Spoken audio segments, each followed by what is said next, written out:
This is Musings and Counsel from London Baker Law with Debbie London Baker.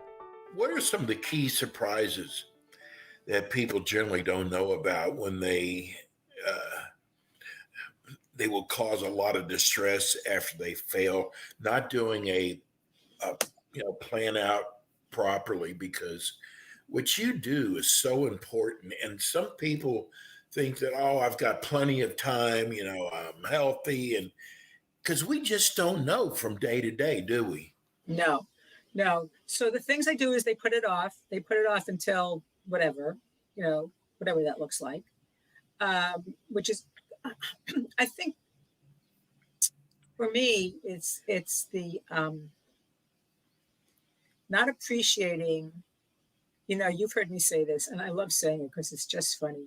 If you hate your family, you don't want to plan because they're going to pay the price financially, emotionally. I mean, every way.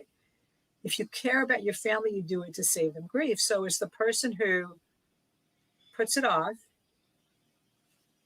and then gets hurt. They're in an accident and they don't have anything in place, and nobody can help them.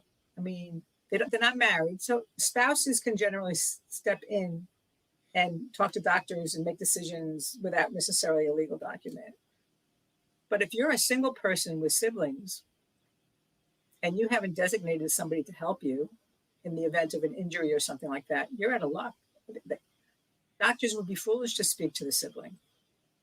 And I would imagine that doctors are heartbroken as well, that HIPAA laws and constrain them from acting for fear of being sued by Joe, who's been disinherited by mom. Yeah.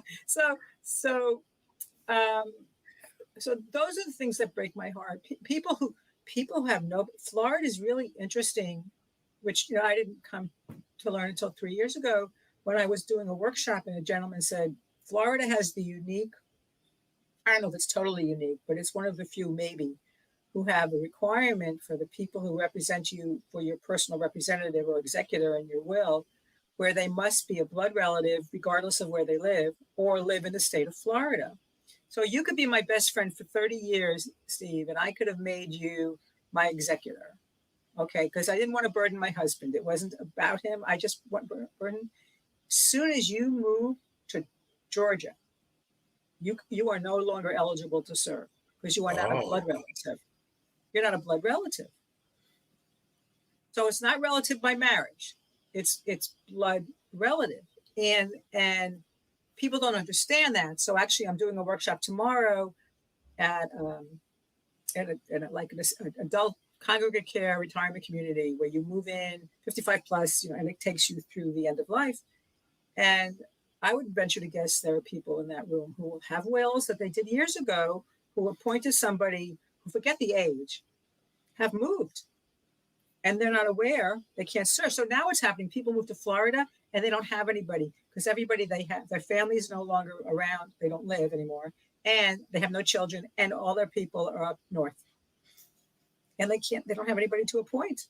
So they could appoint a professional. Somebody like me can serve as a personal representative. The challenge with that is that has a fee attached to it.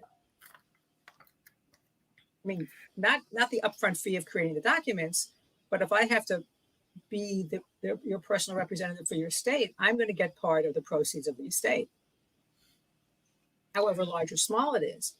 And that's money you wanted to go to the Humane Society or your church or your synagogue. And whatever small percentage that is, that doesn't go there.